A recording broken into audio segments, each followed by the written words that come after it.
Assalamualaikum warahmatullahi wabarakatuh.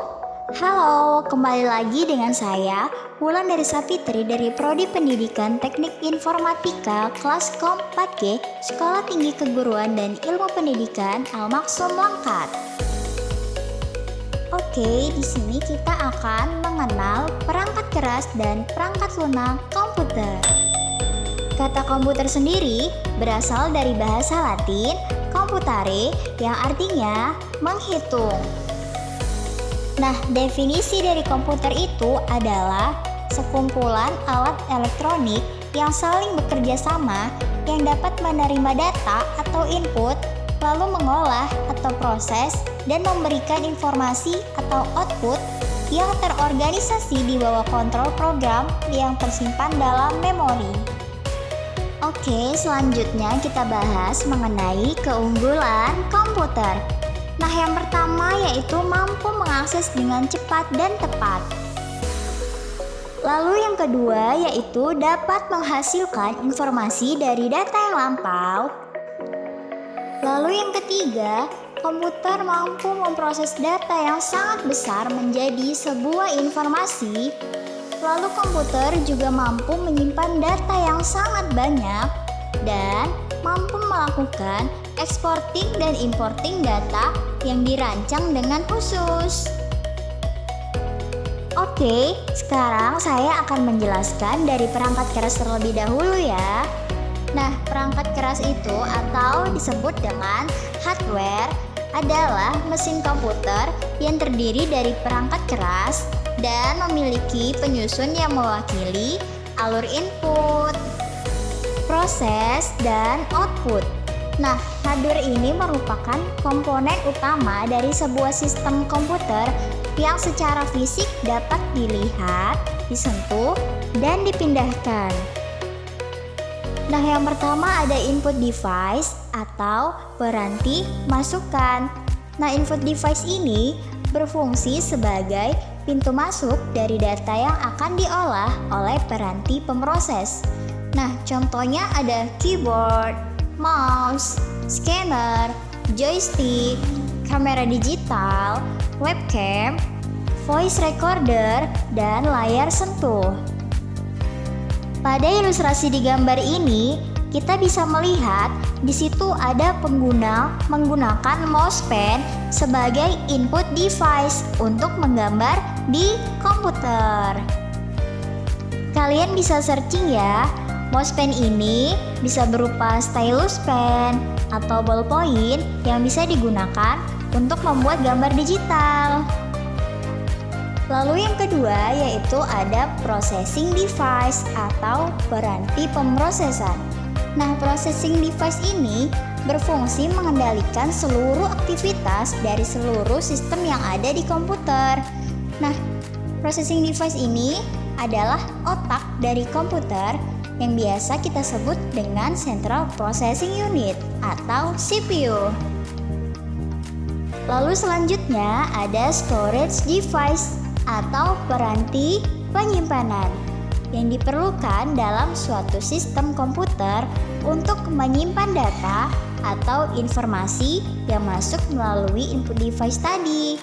Nah, selain terdapat penyimpanan utama, juga terdapat penyimpanan mendukung yang digunakan untuk menyimpan data sebelum kita melakukan proses di komputer. Nah, contohnya seperti flash disk, hard disk, dan DVD. Di situ kalian bisa lihat ya, apakah kalian sudah pernah melihat apa yang namanya hard disk atau flash disk? Lalu selanjutnya ada output device. Nah, setelah melalui proses input, kemudian diproses, lalu kemudian disimpan ke storage. Nah, yang keluar adalah output atau peranti keluaran. Nah, output device ini berfungsi menyampaikan informasi hasil dari proses komputer kepada manusia atau dilanjutkan ke proses komputer lainnya. Nah, contoh dari output device sendiri itu ada layar monitor, lalu ada printer, dan speaker. Nah, di situ ada sebuah contoh ya, seorang anak sedang memainkan organ di depan komputer yang sudah dikoneksikan sehingga suaranya itu bisa muncul atau keluar melalui speaker. Nah, speaker ini yang kita sebut dengan output device. Oke, setelah kita membahas hardware, sekarang kita akan membahas tentang software. Nah, mungkin kalian sudah sering dengar ya, apa sih itu software? Nah, software atau perangkat lunak itu adalah serangkaian instruksi untuk mendukung kinerja dari hardware. Nah, software ini adalah sebuah sistem ya, jadi dia tidak bisa dilihat, diraba, dipegang, atau dipindahkan seperti hardware. Nah, software ini terbagi menjadi dua, yaitu software sistem operasi dan software aplikasi. Oke, yang pertama kita bahas dulu sistem operasi atau kita sebut OS. Nah, sistem operasi ini memiliki fungsi sebagai manajemen sumber daya, manajemen data, dan penyedia sarana komunikasi antara pengguna komputer dengan komputer itu sendiri. Nah, sistem operasi yang dikenal antara lain seperti DOS, Windows. Nah, Windows ini yang paling familiar ya. Lalu ada Linux, macOS, dan Unix. Lalu yang kedua ada software aplikasi ya. Nah, ini mungkin lebih familiar lagi dikarenakan software aplikasi ini merupakan sebuah software yang memanfaatkan kemampuan komputer langsung untuk melakukan suatu tugas yang diinginkan pengguna secara cepat.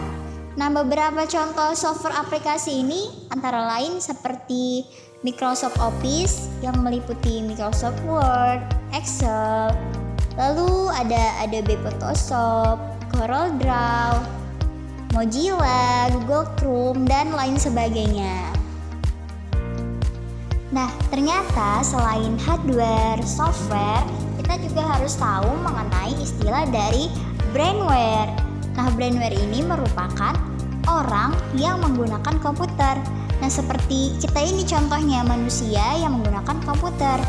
Nah, pengguna komputer akan memasukkan perintah-perintah melalui input device sehingga komputer akan mengolah sesuai dengan instruksi pengguna. Nah, sampai sini kita paham ya, kalau dari ketiga unsur di atas, kita tuh saling berhubungan dan membentuk kesatuan. Hardware tidak akan berfungsi apabila tanpa software, demikian juga sebaliknya. Software dan hardware juga tidak akan bermanfaat dan tidak bisa digunakan apabila tidak ada pengguna atau yang disebut dengan brandware yang mengoperasikan dan mengendalikannya. Oke, cukup sekian penjelasan mengenai hardware, software, dan brandware. Semoga apa yang saya sampaikan dapat bermanfaat ya. Sampai jumpa di lain waktu.